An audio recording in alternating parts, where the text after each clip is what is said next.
Buenas tardes a todos, que Dios les bendiga, que este día haya sido un día de gran bendición y al terminarlo, pues juntos reflexionar en la palabra de nuestro Dios. Yo sé que muchos de ustedes estuvieron en sus iglesias o estuvieron también viendo los videos que se grabaron, pero gracias por estar con nosotros y poder acercarnos a la palabra de nuestro Dios. Este domingo 23 de agosto del 2020 vamos a pensar un poco en lo que Dios nos dice en su bendita palabra. Y nuevamente sean todos y todas bienvenidos. Nos sentimos muy contentos de contar con su presencia. Quiero compartir algunos avisos. Recordarles que tenemos estudios bíblicos los martes a las 8 de la noche, tiempo acá de Colorado, de la montaña. Y estamos estudiando la carta de los Efesios. Ahora vamos a empezar con el capítulo 4 del libro de los Efesios. Entonces están todos invitados para reunirnos. Mi idea es que podamos estar juntos viendo el pasaje que se encuentra en las Escrituras, pero también que podamos, si podemos entrar a Google Meet y ahí poder participar, o primero ponerlo en Facebook en vivo y después también entrar a Google Meet para poder tener preguntas y respuestas. Es posible que yo no me pueda explicar correctamente, o es posible que también diga una explicación equivocada y podamos entrar en esa acción de diálogo. Están todos invitados para que nos podamos reunir este martes a las 8 de la noche. Y asimismo el jueves también a las 8 de la noche tener tiempo de oración, de intercesión los unos por los otros. Hay muchos motivos por los cuales necesitamos orar y este es un tiempo en el cual podemos compartir nuestra experiencia y nuestra fe en Cristo Jesús y nuestra confianza en el Señor. Si quieren enviarme un mensaje o un WhatsApp, lo pueden hacer a mi teléfono, que es el 864-616-8701. Y también estamos pensando en tener un estudio o un servicio en un parque. Entonces, ahorita apenas lo platicamos esta semana y vamos a platicarlo más durante esta semana. Y es posible que lo hagamos el primero o el segundo domingo de septiembre y lo hagamos en el Parque Collier. A los que viven aquí en Longmont están todos invitados y vamos a tratar de hacerlo también y pasarlo por video. Entonces, pero esto todavía está en una incógnita, no sabemos. Bien, voy a invitarles para que sepamos un poquito más acerca de nuestra iglesia. ¿Quiénes somos la iglesia Central Latins? Somos una comunidad de fe presbiteriana. Esa es nuestra principal base de doctrina. Y también participamos en un ambiente cristiano. La idea es que como hermanos en Cristo nos podamos ayudar y fortalecernos los unos a los otros. Y nuestro principal objetivo, como dice la primera pregunta del catecismo, es alabar y glorificar a Dios y a nuestro Señor Jesucristo, como nuestro Señor y como nuestro Salvador. Y también recibir su palabra y gozarnos a través de ellas. Nuestro propósito, nuestra idea es que crezcamos en fe y en una relación más íntima con Dios a través de la reflexión bíblica. No a través de un show, no a través de mucho escaparate, sino qué nos dice la palabra de Dios para nuestras propias vidas. Todos y todas son bienvenidos. No hacemos acepción de personas. Pueden juntarse, pueden venir y compartir junto con nosotros nuestra experiencia y nuestra jornada de fe. Entonces, esto es nuestra iglesia Central Latins. Nos reunimos cuando estamos en el santuario o en nuestro lugar que tenemos reservado en Kinbark, en 402 de Kinbark Street, en la ciudad de Longmont, Colorado, 80501. Ahí nos reunimos a las 5 de la tarde para tener nuestros servicios de adoración y reflexión bíblica cada domingo. Por ahora, pues vamos a seguirlo a través de estos medios, y si Dios nos permite, en el primero o el segundo domingo de septiembre, tendríamos un estudio, una reflexión bíblica en un parque. Y están todos invitados para participar en este servicio de adoración. Preparemos nuestros corazones y nuestras mentes a través de la oración, pidiendo que Él los ilumine para entender qué nos dice su palabra en esta hora. Y como decía el canto, abre mis ojos, oh Cristo, yo quiero saber más de ti. Vamos a orar. Amantísimo Señor, te alabamos y te glorificamos. Te damos gracias por darnos la oportunidad de acercarnos a tu palabra. Te pedimos que tú nos hables a través de ella, que podamos entender cuál es el propósito que tú tienes para nuestras vidas. Pero también, Señor, queremos que nuestras vidas estén a tu servicio.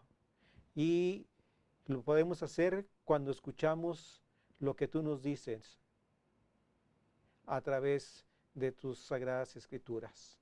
Pero también te pedimos que nos ayudes en la reflexión bíblica.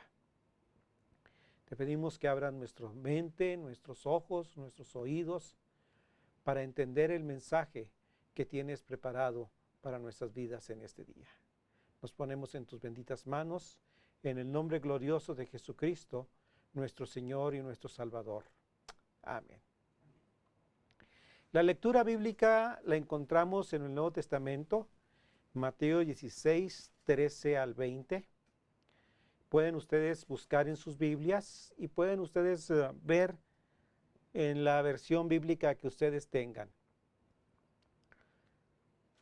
Y ahora, en este día, yo voy a leer en la versión de la traducción al lenguaje actual.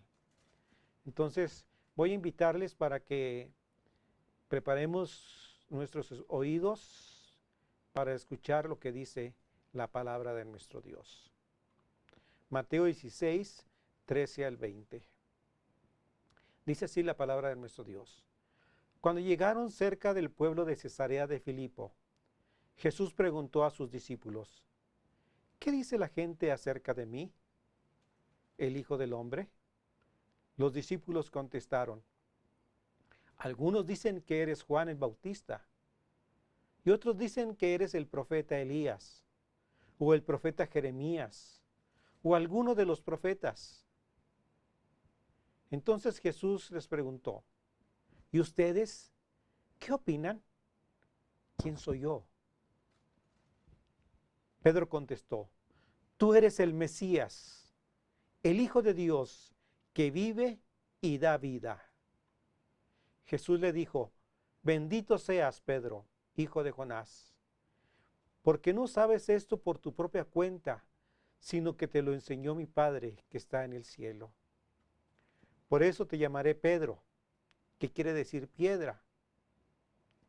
Sobre esta piedra construiré mi iglesia, y la muerte no podrá destruirla.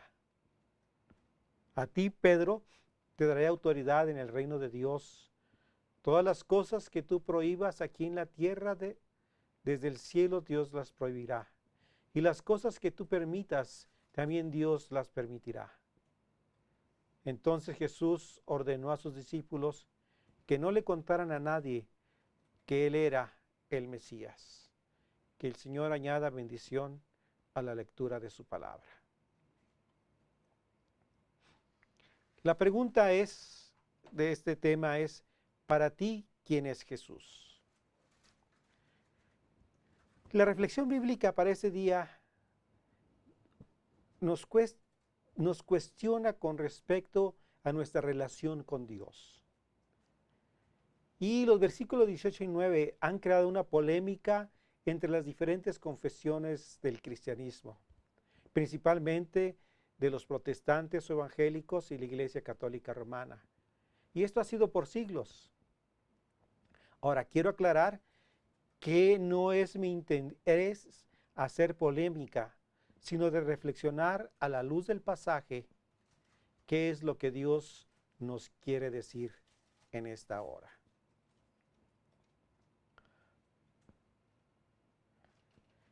Vamos a ver poco a poco este pasaje. En primer lugar dice que Jesús se encontraba llegando a Cesarea de Filipo.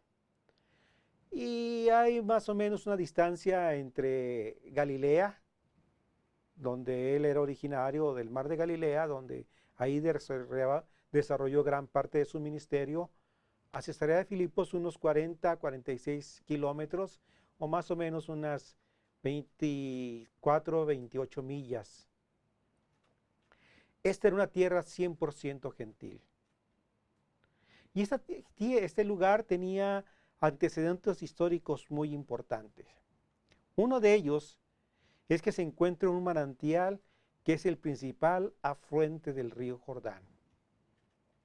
Aquí había una cueva y del interior de la montaña había este manantial que salía el agua y que era uno de los principales afluentes del río Jordán. Por consiguiente, toda el área alrededor que se encontraba ahí era muy fértil, pero también era un centro de adoración a los dioses, siendo los principales Baal, que esto ya venía desde siglos antes, y de Pan. Se dice que Pan era el que tenía la mitad de cuerpo humano y la otra mitad de cabra, y lo encontraban tocando una flauta.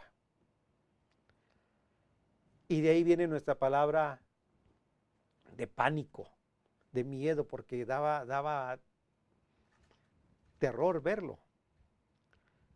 Pero también Pan era el dios de la fertilidad, ya que aquí, como les decía, había una abundancia de agua. Era una región muy fértil. Entonces, este lugar, antes de que se llamara Cesarea de Filipo, se llamaba en nombre de este dios, Panias. Y durante el reinado de Herodes el Grande, o sea, cuando Jesús nació, estaba reinando Herodes el Grande, construyó un templo de mármol blanco a la entrada de esta cueva en honor a César, reconociéndolo como Dios también. Tiempo después, su hijo llamó a este lugar Cesarea, o sea, el lugar del César, pero también le añade su nombre, Cesarea de Filipos. Y es como está en el tiempo de nuestro Señor Jesucristo. Algo interesante que están pasando en el pasaje de hoy y de la semana pasada es que Jesús rompe con todas las tradiciones judías. Y una de ellas, la que comentamos la semana pasada, es que Él sale de su lugar de comodidad, de su lugar donde todos eran monoteístas, creían solamente en el Dios de Israel, a tierra de gentiles. Y principalmente en Cesarea, porque no solamente se adoraba a Baal y a Pan, sino a todos los dioses habidos y por haber de aquellos tiempos, e inclusive al César romano, al Kaiser romano. Y hoy vemos a Jesús nuevamente en esa tierra extranjera, rompiendo con todo el esquema estructural de purificación establecido por los judíos o por las leyes religiosas judías. Y como decía, este es un lugar de gran influencia pagana, en donde había infinidad de dioses, siendo el principal Pan. Jesús le hace una pregunta a sus discípulos, que los pone a reflexionar. ¿Qué dice la gente acerca de mí? Y añade una palabra, el Hijo del Hombre. En Daniel, en el libro de Daniel, es cuando aparece por primera vez esta palabra. Cuando tiene esa visión Daniel y ve a alguien como el Hijo del Hombre.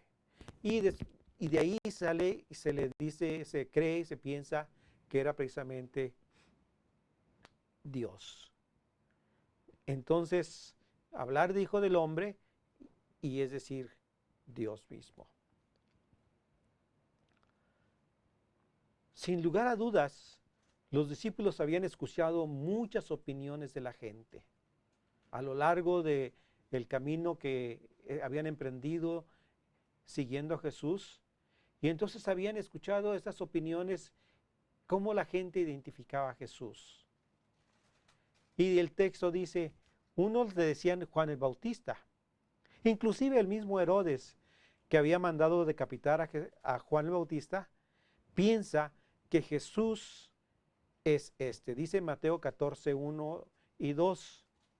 Por aquel mismo tiempo Herodes, el que gobernaba en Galilea, oyó hablar de Jesús y dijo a los que estaban a su servicio, ese es Juan el Bautista, que ha resucitado.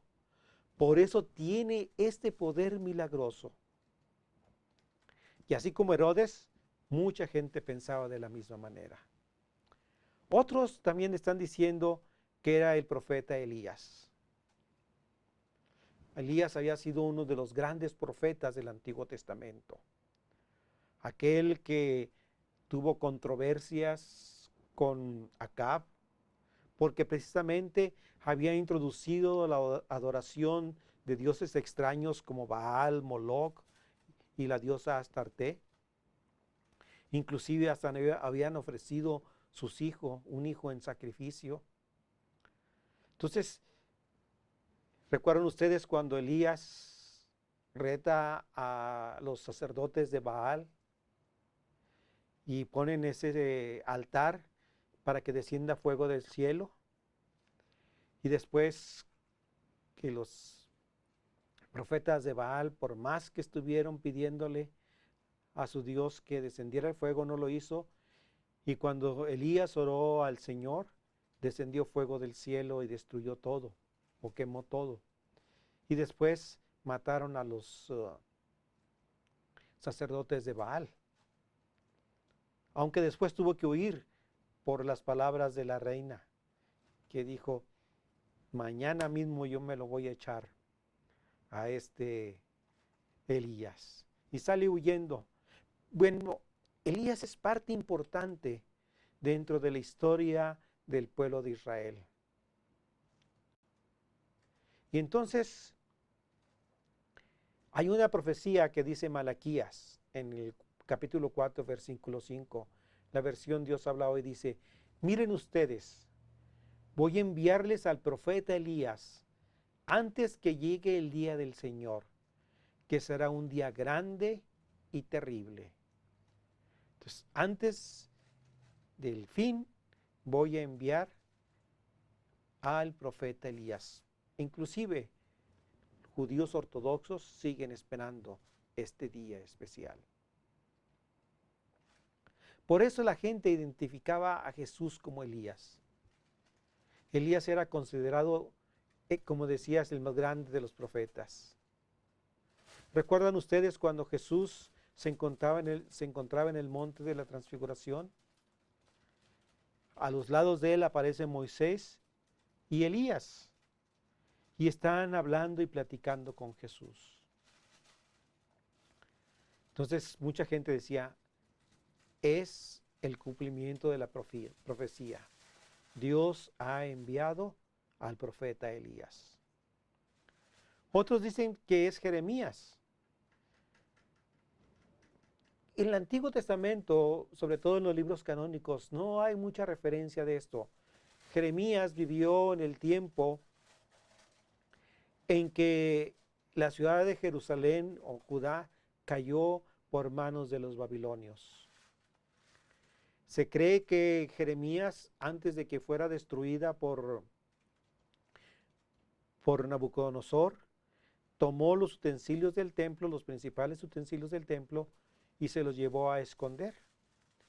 Y cuando regresara el Mesías, nuevamente los traería para el templo. Pero también hay otras historias que no aparecen en nuestro texto sagrado, sino que aparecen en algunos libros apócrifos o en algunos deuterocanónicos, en donde hay una historia donde Jeremías se presenta contra Judas Macabeo, que fue el principal personaje que se rebela contra los romanos. Y Jeremías le dice a Judas: Dios te está dando esta espada de oro para que con ella, es una espada divina, para que con ella derrotes a tus enemigos.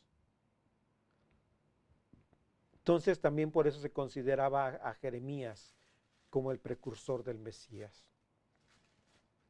Y otros dicen, pues, uno de los profetas. Y al decir que Jesús era uno de los profetas, no era porque lo hicieran menos, sino porque estaban haciendo a Jesús, poniéndolo en un alto grado de honor. Pero hasta ahí quedaba eso. Es lo mismo que pasa hoy día. A Jesús se le da un lugar importante fuera del círculo cristiano. Por ejemplo, los musulmanes lo consideran como un gran profeta, así como a Mahoma. E inclusive en el libro del Corán se le menciona a Jesús. Se pide que sigan sus enseñanzas. Hay otros lugares o otras religiones que reconocen como un gran ser humano, que vino a traer una nueva vitalidad a la humanidad. Aunque por decir algo, hay gente que consideran a Jesús como un fraude. Incluso han puesto en duda su existencia. A fines del siglo XVII y principios del XVIII, durante el XVIII, comenzó a haber un revuelo. Y en el siglo XX, los 1900, comenzó a lo que se conoce como la búsqueda del Jesús histórico. Tratar de saber si realmente Jesús había sido de verdad. Y encontramos muchos escritos muy importantes acerca de este intento de búsqueda de Jesús. Así es como nos encontramos hoy día. Algunos lo reconocen como un gran hombre, que hay que seguir enseñanzas que él compartió. Otros no lo consideran. Y era lo mismo que pasaba cuando Jesús hace esta pregunta a sus discípulos. Pero hay algo muy interesante que viene después de esta respuesta de ellos. Jesús les pregunta directamente: ¿qué opinan? ¿Quién soy yo? Me imagino que se hizo un gran silencio, en donde cada uno se estaba preguntando a sí mismo: ¿qué es Jesús para mí? ¿Por qué lo estoy siguiendo? ¿Por qué voy con él de un lugar a otro? ¿Porque me da de comer? ¿Porque hace grandes milagros? ¿Porque necesita apoyo? ¿Porque me invitó a seguirle? Y queda una duda ahí entre todos. Y esa misma pregunta que Jesús hizo ese día, nos la está haciendo a nosotros, en particular a cada uno de nosotros. Y la pregunta es: ¿qué es Jesús para mí? Ahora, la respuesta es personal. Cada uno tenemos que hacer una introspección, es decir, reflexionar acerca de nuestra relación con Dios. Mi amado hermano, amigo, Es posible que hayas nacido escuchando a Jesús desde niño. Y tu vida ha estado ligada a la iglesia. Y das por hecho de que por solo ese motivo ya conoces a Jesús.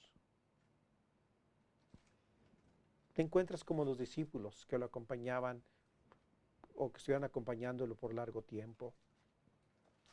Pero cuando se pregunta de una manera personal, no se tiene una respuesta que dar. No saber cómo contestar. Por otro lado, es posible que hayas crecido dentro de la iglesia y por algún motivo que solamente tú conoces, te has apartado de ella, te has apartado de Dios y has seguido tu propio camino, alejándote cada día más y más de Dios. Pero hoy el Señor se acerca a ti y te pregunta, ¿quién es Jesús para ti? Nuevamente Dios nos está confrontando. ¿Qué es Jesús para tu vida? El pasaje nos dice que después de ese silencio sepulcral, sale un grito espontáneo. Y es Pedro que dice, tú eres el Mesías, el Hijo de Dios que vive y da vida. Tanto la palabra Mesías como Cristo son idénticas. Y en esta respuesta Pedro reconoce a Jesús como el Mesías anunciado por los profetas. Él es el ungido de Dios para traer salvación y vida en medio del caos que se encuentra la gente. En medio de este mundo, en el tiempo donde estaban ellos y sobre todo en Cesarea de Filipos, donde había infinidad de dioses y que la gente seguía a unos y a otros. Nosotros quizás no tenemos tantos dioses a quienes adorar o a quienes rendir culto.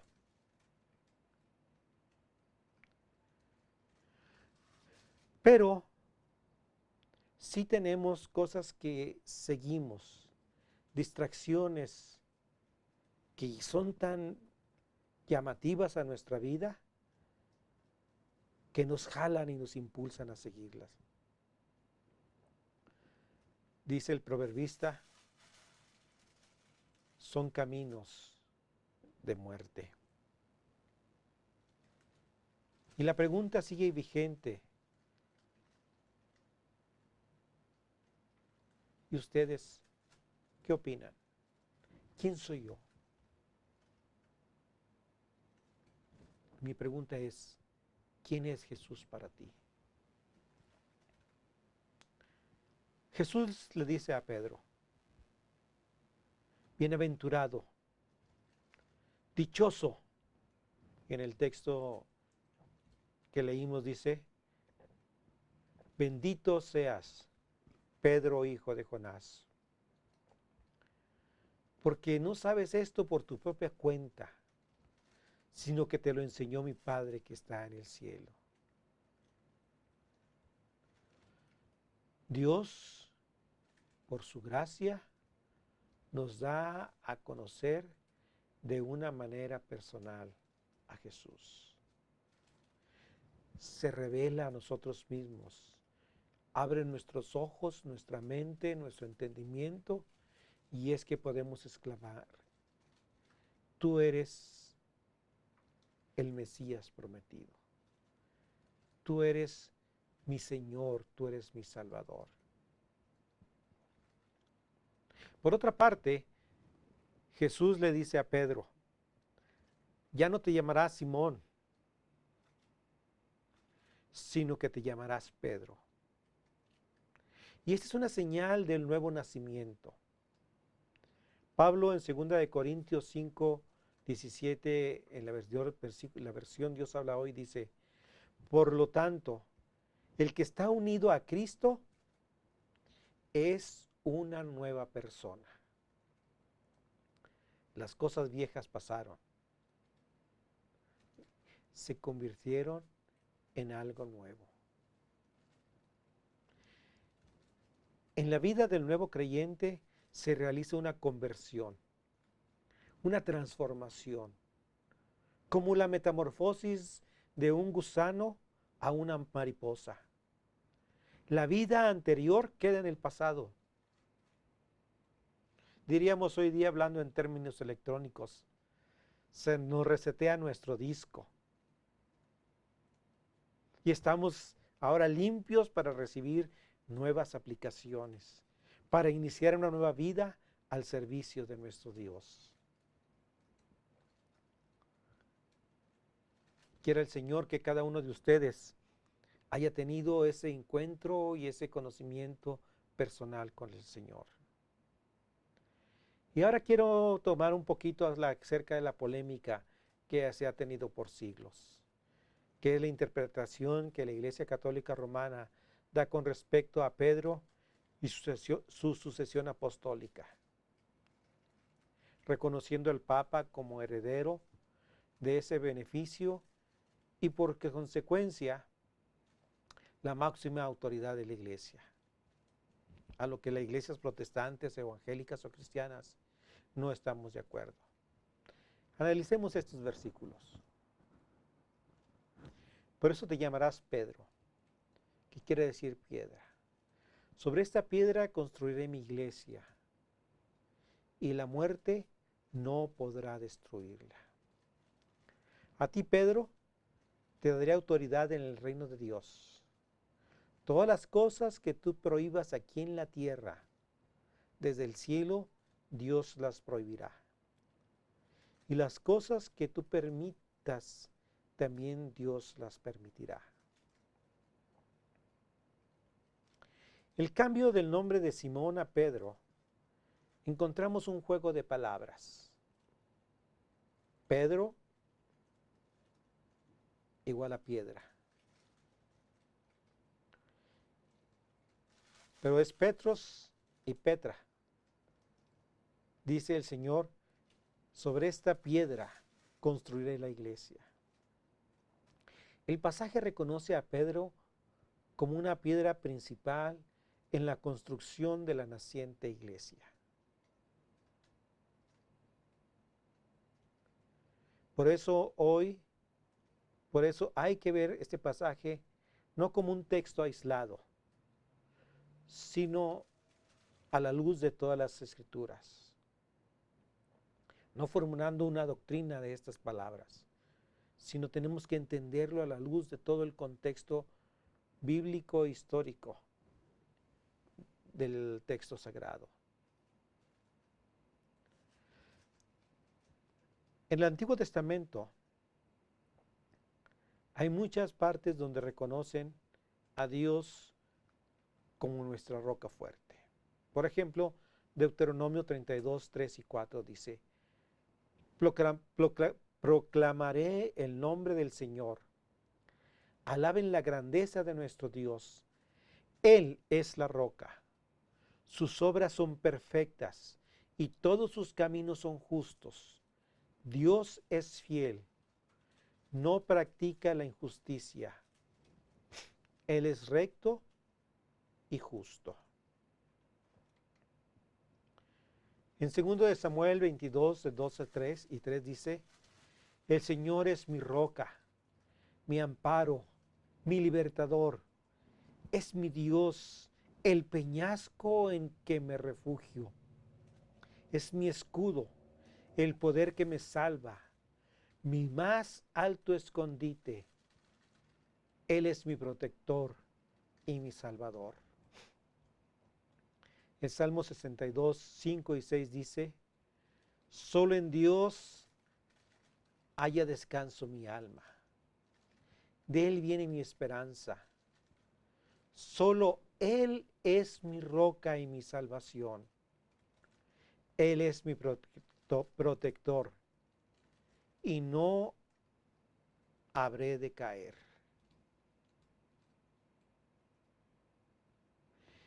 Ciertamente Pedro es la roca, pero no es la roca del fundamento de la iglesia, ya que el fundamento de la iglesia es Jesucristo, quien es la principal piedra angular. Y hay varios pasajes en el Nuevo Testamento que quiero que veamos. Primero, 1 Corintios 3 del 10 a 11. Según la gracia, dice Pablo, según la gracia que Dios me ha dado, yo, como maestro constructor, eché los cimientos y otro construye sobre ellos, para que cada uno tenga cuidado de cómo construye, porque nadie puede poner un fundamento diferente del que ya ha puesto, del que ya está puesto, que es Jesucristo. Jesucristo es el fundamento principal. Efesios 2, 20 y 21 dice, edificado sobre el fundamento de los apóstoles y los profetas, siendo Cristo Jesús mismo la piedra angular. En él todo el edificio bien armado se ha levantado para llegar a ser un templo santo en el Señor. Y ahora veamos lo que dice el mismo Pedro, capítulo 2, 4 al 10. Cristo es la piedra viva, rechazada por los seres humanos, pero escogida y preciosa ante Dios. Al acercarse a Él, también ustedes son como piedras vivas, con las cuales se está edificando una casa espiritual. De este modo, llegan a ser un sacerdocio santo, para ofrecer sacrificios espirituales que Dios acepta por medio de Jesucristo. Así dice la Escritura, miren que pongo en Sión una piedra principal, escogida y preciosa, y el que confíe en ella no será jamás defraudado. Para ustedes los creyentes, esta piedra es preciosa, pero para los incrédulos, la piedra que desecharon los constructores ha llegado a ser la piedra angular. Y también una piedra de tropiezo y una roca que hace caer. Tropiezan al desobedecer la palabra, para lo cual estaban destinados. Pero ustedes son linaje escogido, real sacerdocio, nación santa, pueblo que pertenece a Dios, para que proclamen las obras maravillosas de aquel que los llamó de las tinieblas a su luz admirable. Ustedes antes ni siquiera eran pueblo, pero ahora son pueblo de Dios. Antes no habían recibido misericordia, pero ahora ya lo han recibido. Por eso nosotros creemos que Jesucristo es la piedra principal y sobre Él está el fundamento de la iglesia. Reconocemos el valor de Pedro en la naciente iglesia, porque fue el primero que se levantó y proclamó a esas 3,000 gentes en el día del Pentecostés. Fue el primero que abrió o dio la oportunidad de tener relación con los gentiles. Fue alguien importante dentro de la vida de la iglesia. Porque si se hubieran quedado callados, si hubiera quedado callado Pedro, el mensaje de salvación no hubiera llegado a tanta gente en aquel día del Pentecostés. Pero el mismo Pedro reconoce que Jesucristo es la roca principal. Pablo dice, la cabeza principal. Y hay otra cosa importante que dice este texto. Las puertas del Hades no prevalecerán contra ella. La iglesia ha pasado y pasará por momentos críticos y difíciles, como lo que estamos viviendo el día de hoy, en donde no podemos estar reunidos físicamente en un lugar específico, como nuestros templos o santuarios. Mas no obstante estamos unidos en espíritu, ahora a través de estos medios audiovisuales. La iglesia, aunque no está congregada en un mismo lugar, pero sí está esparcida en este mundo conocido. Así que podrán venir persecuciones, pandemias, que no nos permitan reunirnos o congregarnos, que habrá obstáculos que nos rodean y nos alejen de nuestra comunidad de fe. Nos podrán separar físicamente, pero no podrán separarnos totalmente, porque somos un cuerpo en Cristo Jesús.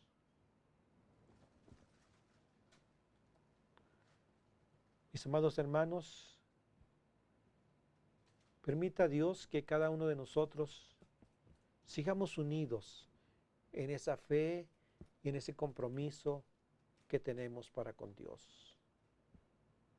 Y no importa que no nos podamos reunir físicamente, pero que sí estemos creyendo que Jesús es el Señor de nuestras vidas.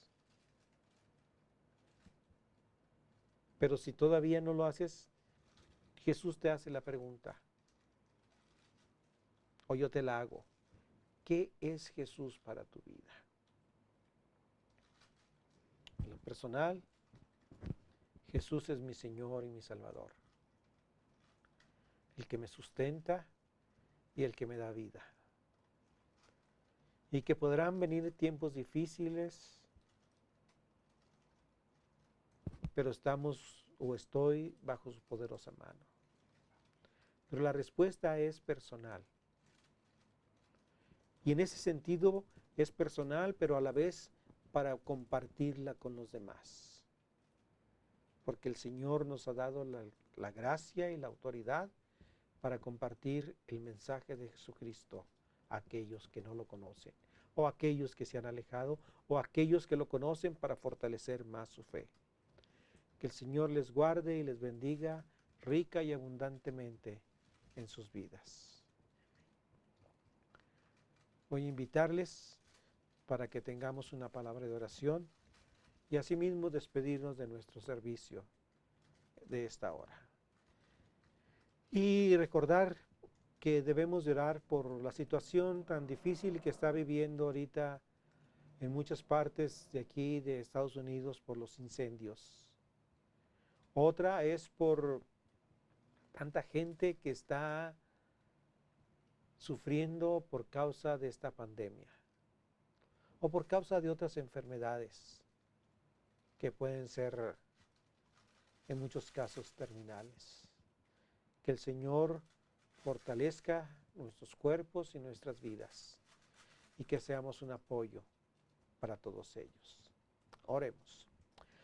Nuevamente, Señor, estamos dándote gracias por darnos la oportunidad de acercarnos a tu palabra, por reconocer que en nuestras vidas hay muchos caminos que nos llaman y nos invitan a alejarnos de ti, y que posiblemente por situaciones de debilidad en nuestra fe, en nuestra relación contigo, los tomemos. Que nos dejemos llevar por nuestras angustias, nuestras necesidades,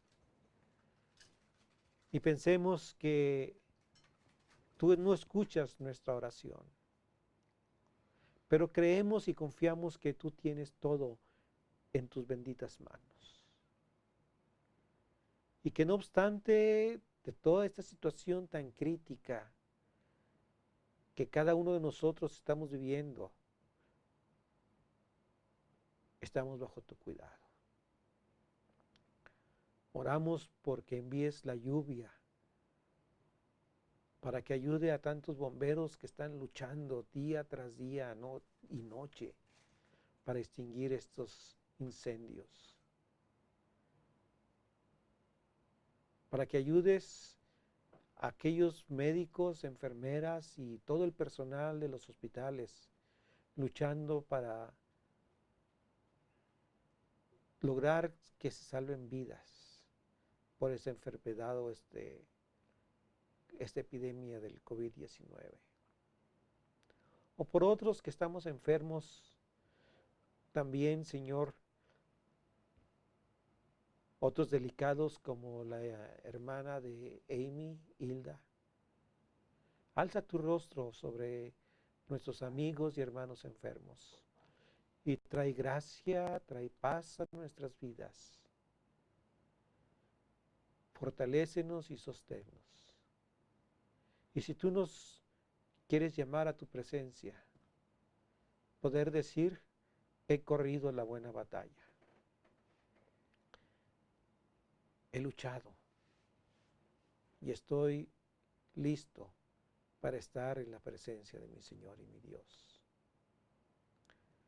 Fortalécenos, no nos dejes, Padre Santo. Sé con tu iglesia que se encuentra esparcida. Que la gracia y la paz tuya se manifiesten a todos mis amados hermanos y amigos. Y ahora, mis hermanos, que la gracia de nuestro Señor y Salvador Jesucristo, que el amor de Dios el Padre y la comunión de su Santo y Divino Espíritu sea con cada uno de vosotros, desde ahora y para siempre. Amén. Amén. Que el Señor les guarde y les bendiga. Y aquí estamos, primero Dios, el próximo martes a las 8 de la noche, tiempo de Colorado. Cuídense, sigan los protocolos de cuidado personal por el COVID y nos estamos viendo. Adiós.